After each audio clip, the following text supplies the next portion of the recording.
Welcome to the Run Strong podcast, number 8, or the InnerFight show 581. We continue to dominate the InnerFight airwaves. Rob Jones, you're here. We're back again by popular demand. Popular demand is... Give the people what they want, I one think. way of putting it, yes. We're back. But I think we're doing pretty well, mate, because we're getting questions in. I've just come off my phone. Somebody just sent me 7 questions. Too late. We'll think about them in the next show. But It's yeah, gonna roll 7 on. questions. So we're starting. The snowballs are rolling. Snowball is rolling. Some really good feedback from our recovery show Yeah, really last good. week. Really People good. found that useful. Some actionables. I think that's what people like the most about those sort of things is what can they actually do? Okay, great. You've told me the science, but what can I actually do? Well, we go through all of that if you haven't listened to it last week in the Upgrade Your Recovery podcast. This week is a question show. Another one. I have a question for you, Yep. Rob Jones. Now, this shows how much do you monitor our InnerFight Endurance Instagram. Me. We have a competition out at the moment to win a one-to-one place with nutritional expert, guru, owner of Secret Training, but not only that, developer of Secret Training, Tim Lawson. He's doing a one-to-one consult. Yeah. How can you win a place? How can you win a place? That's a very good question. You haven't been looking, have you? I haven't actually looked at the InnerFight. Well, I'm going to tell you, mate, how you win a place. Is you go onto the InnerFight Endurance Instagram and you will see a picture of the one and only Marcus Smith consuming a gel. It's a good picture, actually. It's a very good picture. It draws your eyes to it. He is in, I believe, either the Kenya or the Sri Lanka Ultra race. I think that's Kenya, mate. And what we're challenging you to do is to get a better picture of consuming your favorite Secret Training product than that. If you haven't seen the picture, you need to get over to that page. You need to have a look at it, and then you need to get creative and figure out how you can take a picture of you and your favorite Secret Training product, get creative, and look even better than our very own Marcus Smith. I think that'll be easily done. Yeah, InnerFight_endurance. Head over to there, and you'll see Marcus Smith consuming a gel in a very interesting manner, in his crop top, obviously, nonetheless. Crop top, nappy as well. It's a professional photo there's as a well. lot going on in that picture. There's if a you lot haven't to look seen at. it. And then underneath, there's some rules that you've got to do. You've got to tag at IF_endurance, which is our Instagram handle. You've got to hashtag Give Me the Secret. Give me the secret. Because that's what we're going to do to one lucky person, is give them the secret to their nutrition. Make sure your account is public. We will close the competition on Sunday, the 1st of December, and the most creative and, in caps, epic picture chosen by us will get chosen for their slot on Wednesday, the 4th of December, at a chosen time, your choice of time, between 12 and 2 p.m. That's when Tim's going to be here. He's also going to be here doing a seminar talk to all of us, everybody, on the 1st of December as well, here at InnerFight. I'm really excited about that. Yeah, head to all our pages, show you where to go and get tickets for that at eventbrite.com. It's absolutely free, but you do need to sign up to make sure we have a nice sturdy chair ready for you to sit on. And if you think you're a bit geeky and love the science, this guy is the next level. Another level, mate.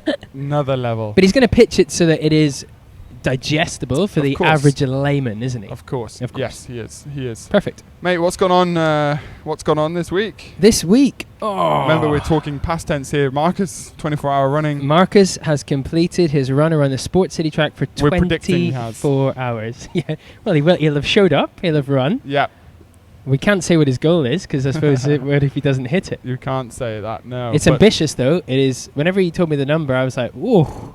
That's not just turning up and running. That is hard. Exactly, mate. Exactly. But it's all for the good of the Dubai Fitness Challenge, which is what this month's all been about. It's been really cool, isn't it, to be part of that?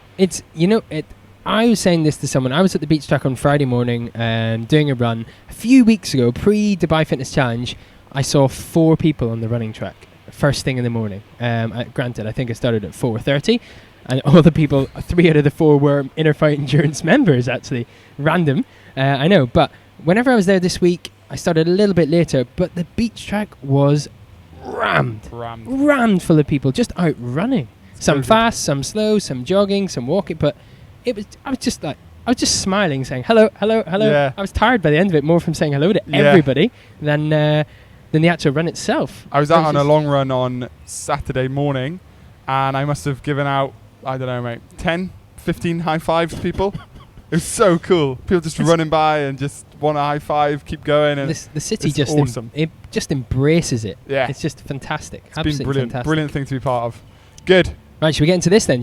Question show. So we got some really good questions today. We do. So let's start off with the first one. So the first one, question: how much of a commitment do I need to put in hours per week to get ready for an ultra race? There's a small caveat to this.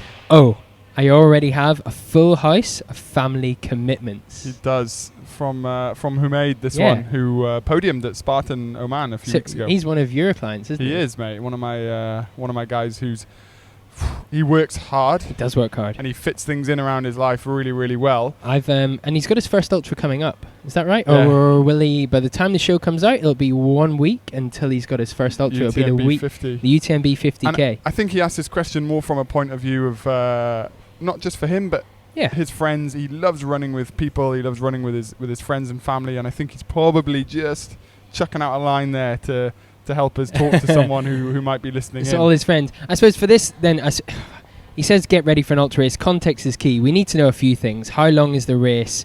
What's the terrain of the race? What's the starting point? So what is the base fitness of the athlete that wants to run this ultra? Obviously, it's going to be very, very different for someone that's well conditioned and not new to running, as opposed to someone that's just sitting on the couch, sees something on YouTube and thinks, I want to run an ultra marathon. So there's some things that you got to consider. So for me, any race that I do, I just have to start with the support from Heidi and, well, I suppose now Hannah, but the support from the family is going to be key. If your wife, significant other, boyfriend, girlfriend isn't on board, it's going to be very, very, very difficult. Yep. Agreed. Because it's going to require early mornings, it's going to require late nights, it's going to require missed social engagements. Your diet's probably going to have to change. You're going to have to spend a bit of money, maybe on travel, maybe on new equipment, etc. And if they're not on board, it's done from the start. Yeah. And we've seen it a few times. There's some people that want to sign up, and life then just gets in the way. They haven't considered all these factors, and it just they don't perform as well as they could, or even they have to postpone the race that they want to. Yeah. Okay, mate. So let me just ask you quick there then. Yeah. Like all that is absolutely true. Let me just give us, so we have an idea of timing. You certainly coach enough ultra guys now who are living this sort of life. Yeah. If one of them says, so an average person who's maybe doing 100k ultra, what sort of volume are they on? The 100k ultra guys, minimum they're doing in an average week, well, it builds obviously as we progress, but they're looking probably anywhere between 70, 80, 90 kilometers a week. And we build up to some big weeks as well that get them very race specific. But it's a lot of time. So if you think maybe split over 5 or 6 runs a week, you're looking at probably 10 plus K a run. Yeah. So if you're brand new to running and it's taking you 2 hours to run 10K, then perhaps the goal needs to be realigned, and we need to think of a different way to do it. Yeah. Okay. So it's a big commitment. It's a very big commitment. But then it's not just the running, is it? On top of that, you're going to have to maybe you want to add in some strength work. Maybe you've got to add in the recovery work. Or you do have to add in the recovery work, not maybe. There's a lot, if you want to run to the mountains, you've got to factor in the travel time. So it's a very big time commitment. That's what people don't quite think about here always, I don't think, is the time it takes around the running. Like, we're very lucky in many aspects here in Dubai that we have great weather more or less all year round, apart from when it's super, super hot or when it's sandstorming. The people must think we just live in a great place to train. And I think we do. I actually think more, maybe from a triathlon standpoint, we live in an incredible place.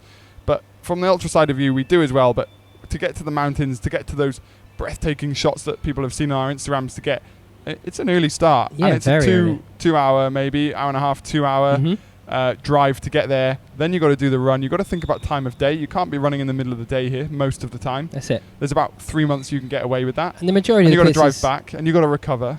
And you've got to carry all your equipment with you, because where we're running is very barren. There's no shop halfway up the mountain. Yeah, whereas a couple of camels, a few goats. Yeah, exactly. Whenever I went back to the UK, we could run in the countryside. You get undulating hills. You could go left off into a forest, do some hill repeats, and then you find a shop at the end of the street. You can top up your water. You can buy a bar or whatever you need.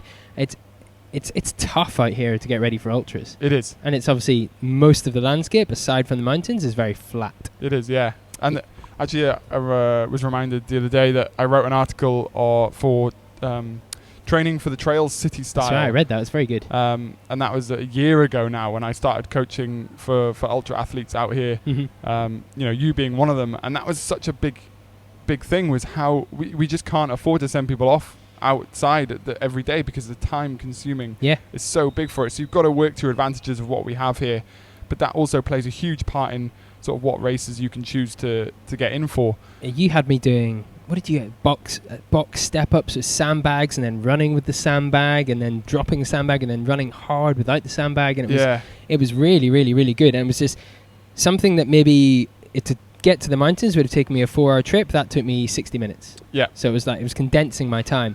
I mean, other things that I suppose you got to think about if you've got families, like where can you gain back some time? So if you're going to be spending all this time training, what can you do to save yourself some time? So whether it's, if you spend lots of time cooking and preparing food, can you go on a meal plan? If your family's going to go to the beach on a Saturday, do you drive there? Or could you say, right, I'm going to leave 30 minutes earlier, I'm going to run to the beach and meet you there. Cool. I've done that a few times. Or, to the pool or the spa or whatever.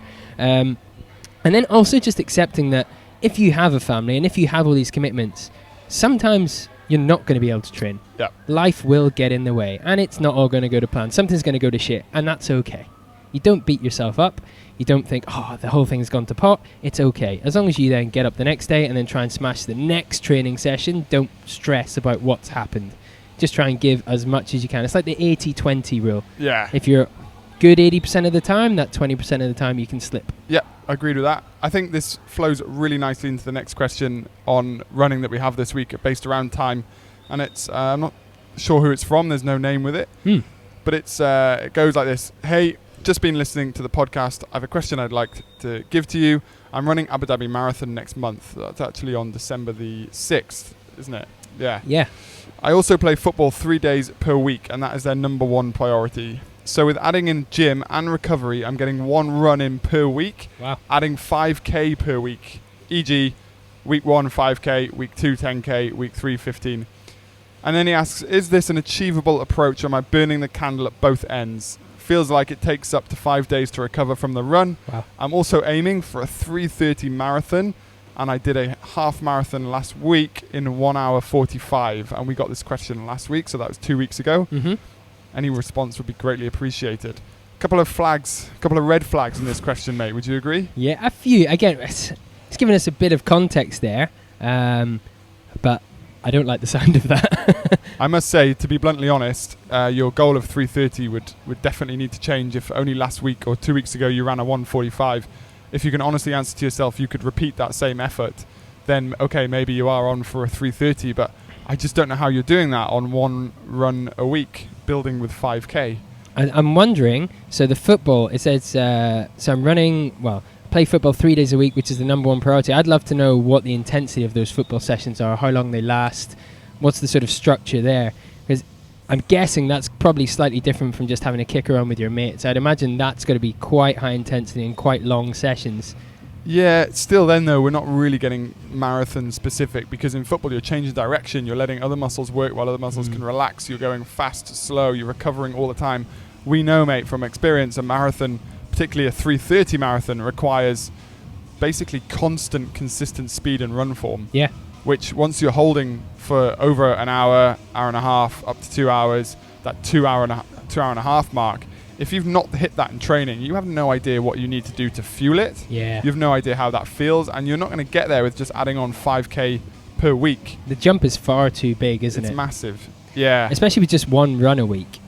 And I think, again, to just a half marathon is such a different race from a full marathon. It's half. That's the thing I always say to people. Just think about it. It's half. It's half. Yeah. It's the same with ultra. Like a 50K and a 100K are two completely different races. So just because you can run a 2 hour 50K, you cannot run a 4 hour 100K. No. That's completely wrong timescales anyway. But yeah, there's got to be so much more running around that.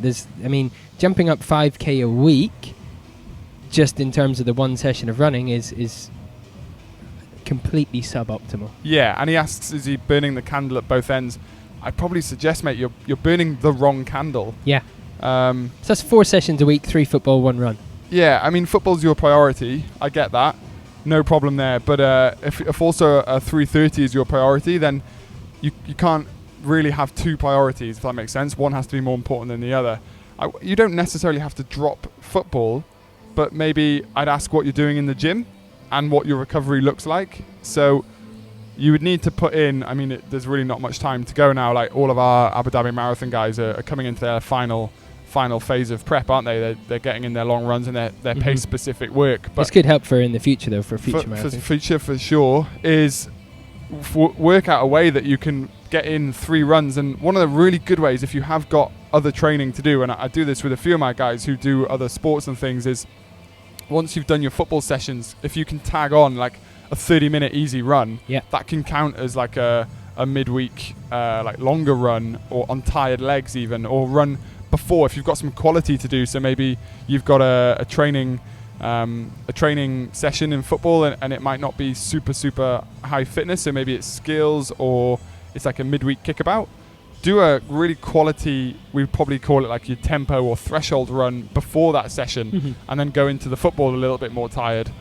But you're certainly going to have to run more than that if you want to be running a 3:30 marathon, unless you're just really naturally gifted as a runner, which you might be, mate. But if you're running a half in 1:45 and that was your best effort, it's not a simple case of doubling that to make 3:30.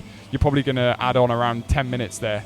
So you're looking more like a 3:40, and that would be if you're training. Now, if you've not run past a half marathon for a while, that half marathon is your long run, or we're looking at maybe even a 20-25 minute add-on to that, because you're going to go through nutritional issues, you're going to go through your muscles getting tired, cramping up, having not hit that place before. Mentally, a marathon is really hard. You've got to be so focused the whole way through it.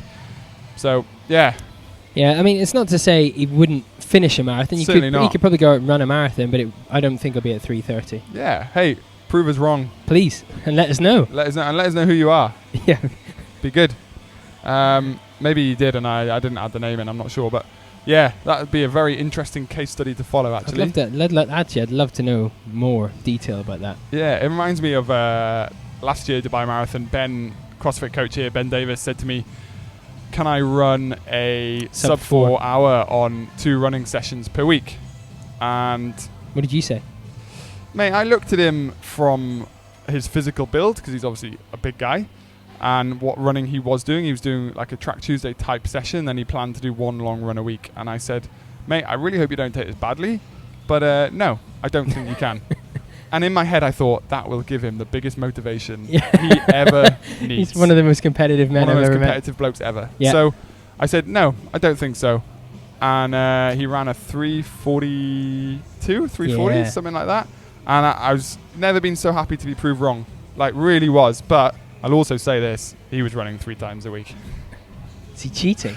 Or is he slipping into it? I heard things and people were telling me stuff, and I'm calling him out on it. Was he building the runs into his CrossFit workouts? Exactly, mate. Yeah, it's not running if it's CrossFit. Ah. Yeah. Okay. Next up, mate, a question on creatine. I like this question. I can't believe it took this long to get a question in on creatine.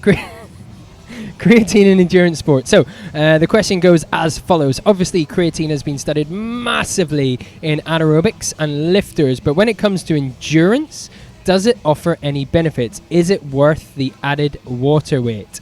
Feel free to get as geeky as you like, Tom. Well, I've added in the bracket there. First of all, are we assuming you're going to put on water weight? Are we assuming creatine holds water? Maybe. There's so much stigma around creatine.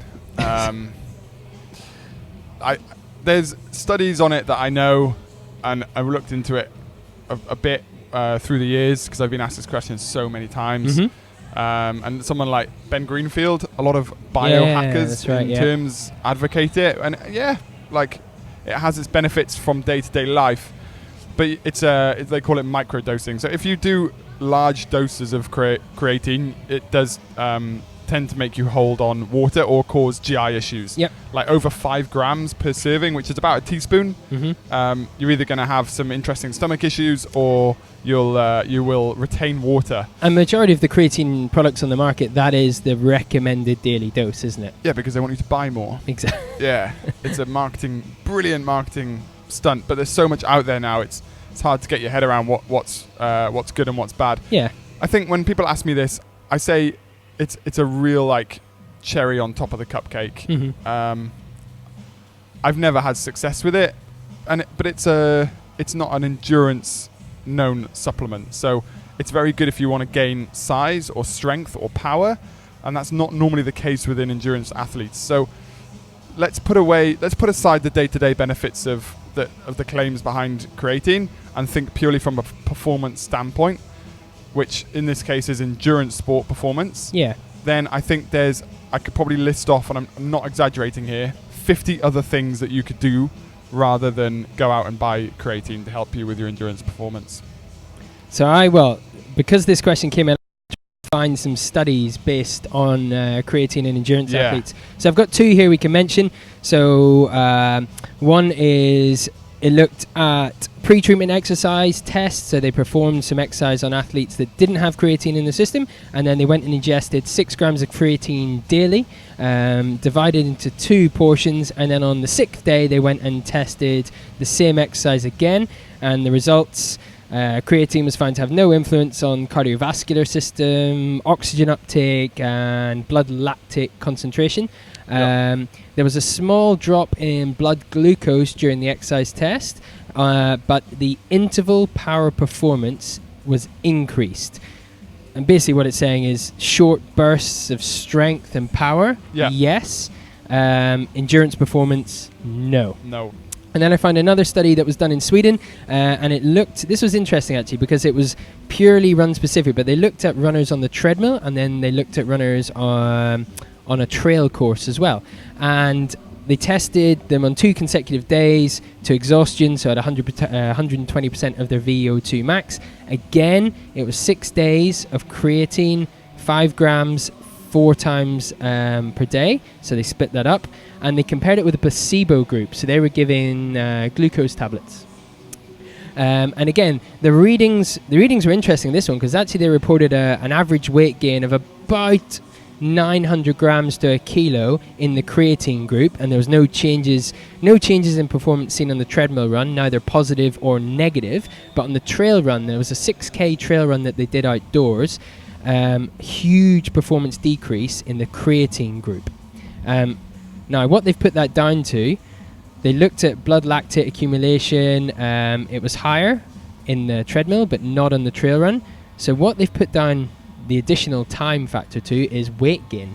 Okay. So they reckon that on the treadmill, because the tread is sort of supporting, you can set it to a pace and you can run at that pace, you're more likely to sustain that pace. But when you're out in the trail and you have to dictate your own pace, an extra kilo of body weight slows you down.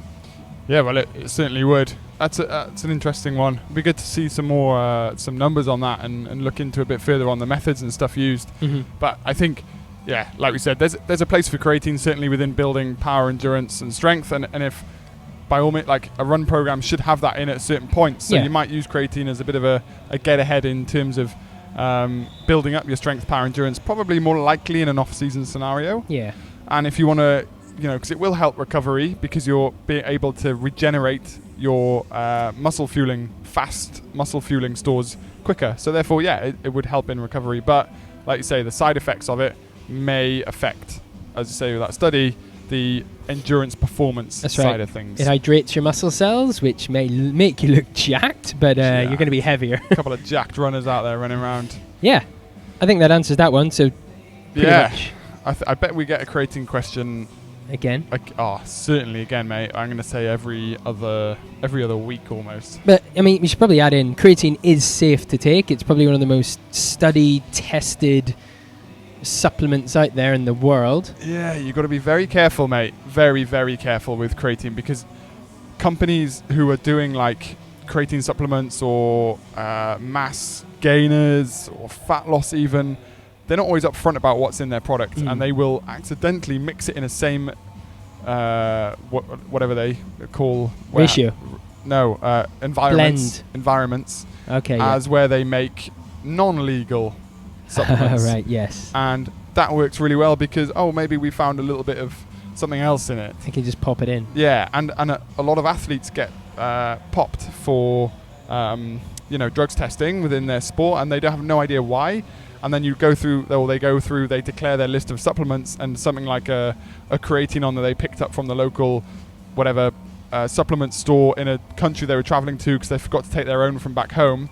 They picked up one thinking it's the same as the one they take back home, and actually it's been cut with something else and not checked by like USADA or another anti-doping agency, not tested properly, and therefore you don't actually know what you're taking. So if there's a chance you're going to be tested within your sport, then the responsibility lies 100% with you, no one else. So someone can give you something and say, yeah, it's safe to take. You need to make sure that is absolutely batch tested is number one, and make sure it's on the, I can't remember the name of the website. I should know because I'm an anti-doping person in the UK, accredited, whatever that means. I should know the name of the website, but you can go and check whether that supplement is a list on there and whether it is cleared that you're allowed to take it. And therefore, if you do test positive within it and you declared your supplements and that supplement's on that list, they then overlook you and they go to the company, not you. So it's really, really important if there's a chance you're going to be tested. If not, don't worry about it. Take what you want. Just declaring that out there. Yeah, go for it. Yeah. All right. Next question. It's a good one for you. So, hello, I'm loving the new Run Strong podcast. Thank you very much. It's very informative. So, thank you for putting the time to produce it. Could I please ask, my feet ache after 20 kilometers of trail running. Is this something to tolerate, or is there more specific things I could do to help? And they've put the shoe that they wear. On Clouds. On Clouds. And I wear On Clouds and I love them. And this is from Laura_Yogi through Instagram. Awesome.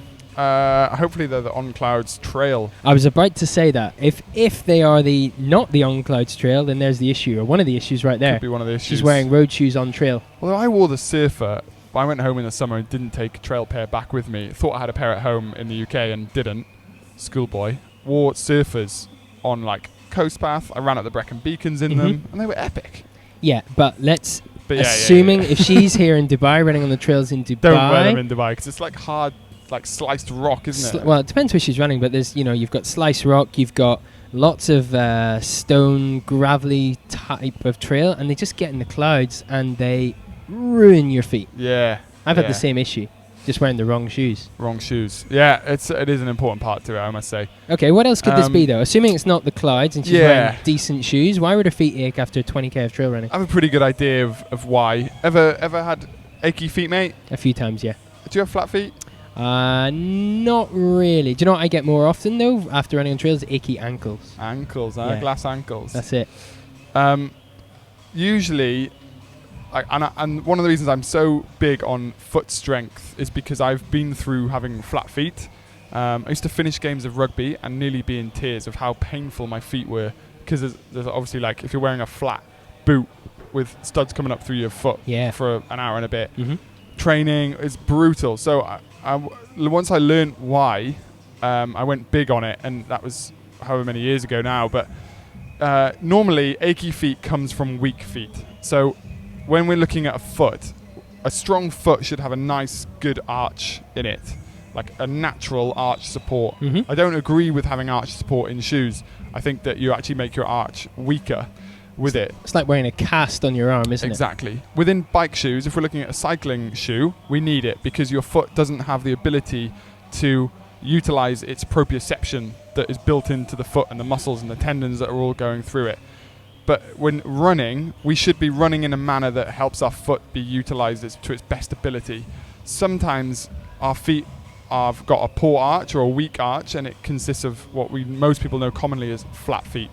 And then if you are going out for a run, and say you're doing trail run where you're using a lot more lower leg muscles in a trail run because you're balancing, you're jumping, you're on uneven surfaces. So it's very normal for it to happen on a trail and not on the road.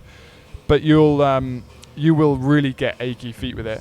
So what you need to do is, number one, start to break up the fascia that lies in the arch of your foot, because that can be a reason for it to be weak. A tight muscle is a weak muscle because blood flow is impacted, which means nutrients being delivered to the blood and to the muscle through blood is compromised, and they're getting tight and knotted. Just like you've got a knot on your neck, you might have that in the underside of your foot. And if you've ever tried to roll your feet or with a golf ball or even a tennis ball, sometimes if they're really bad, you'll know exactly what those knots feel like. Oh yes.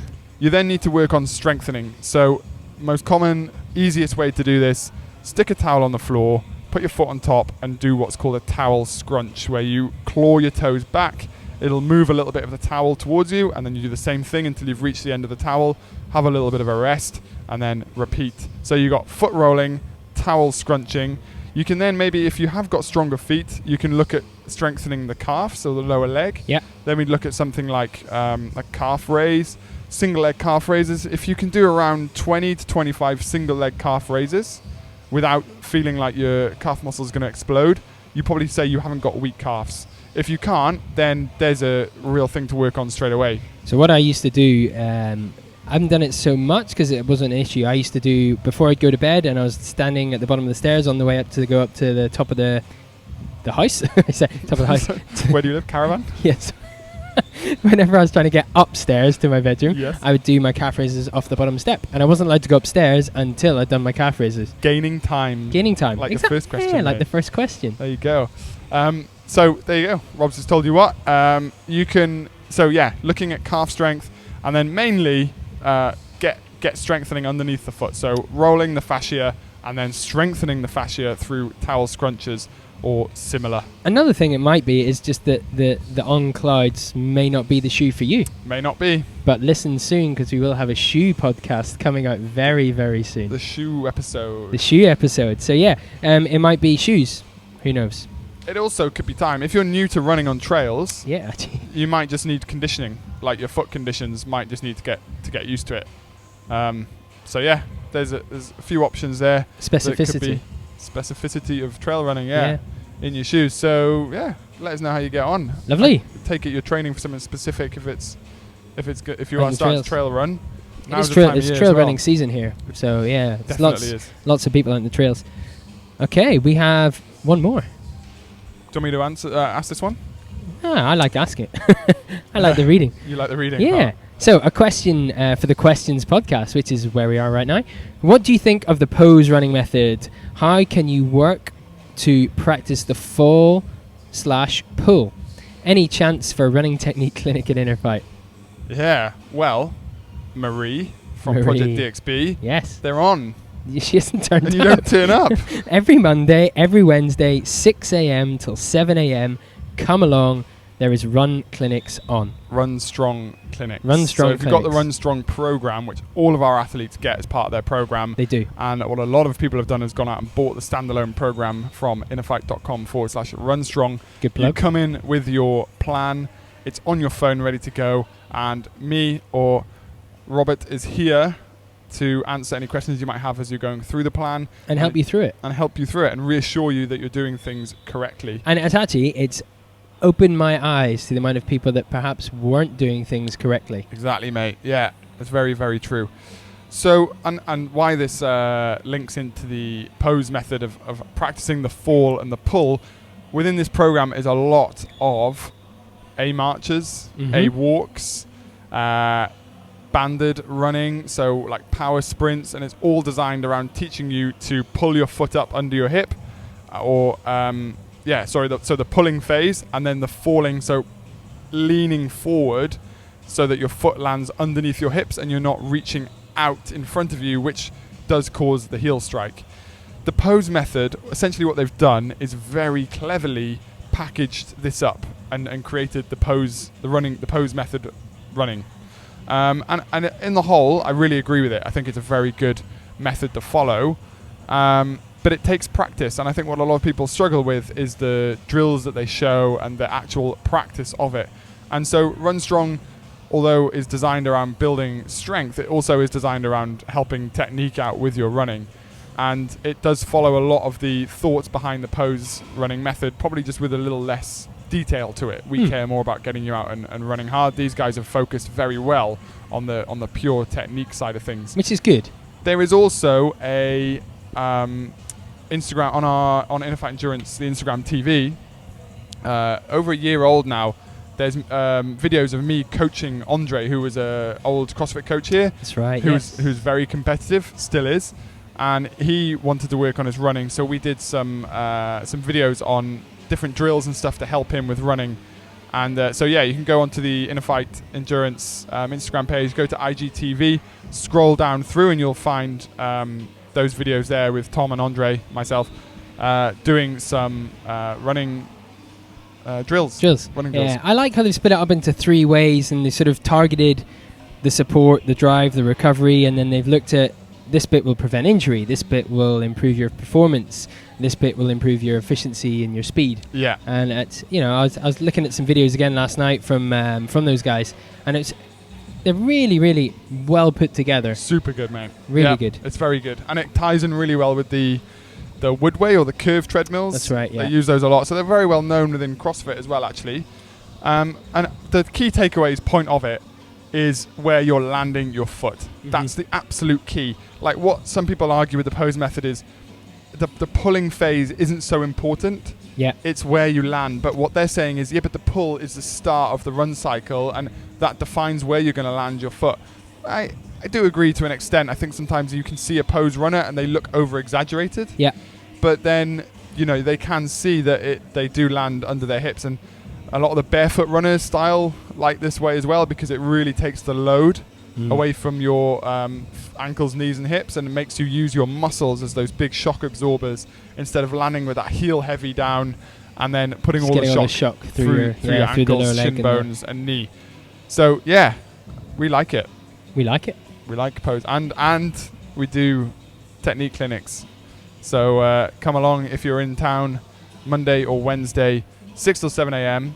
If you have the Run Strong program, you can come and jump on in and work on those. And maybe we'll do a larger seminar sometime soon, 2020.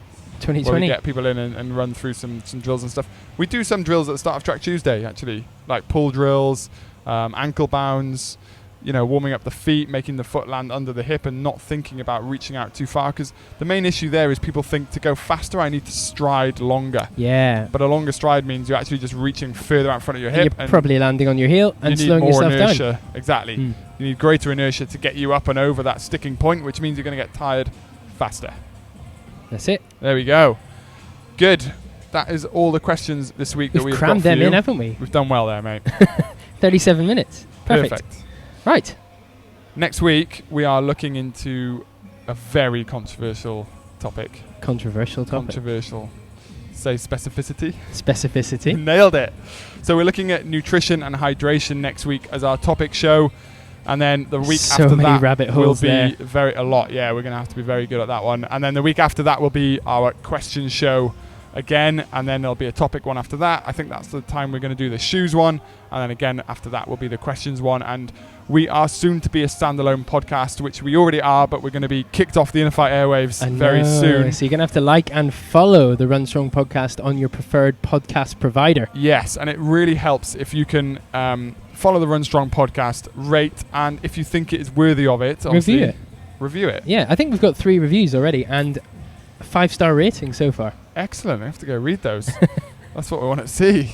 But yeah, all of that really helps us to spread the word, and really why we started this podcast is all about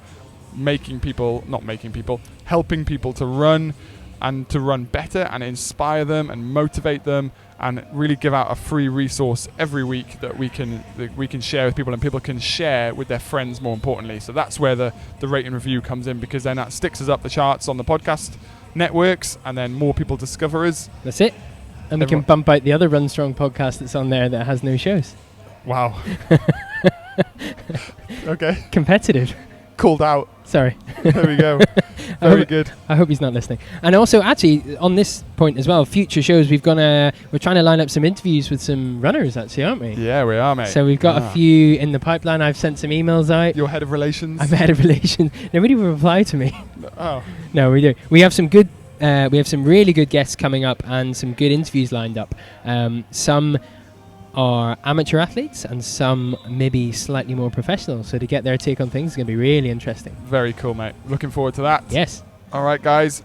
Remember, next week is topic show. The week after is question show. So start thinking about your questions for it and we'll get them answered. Thank you very much for listening.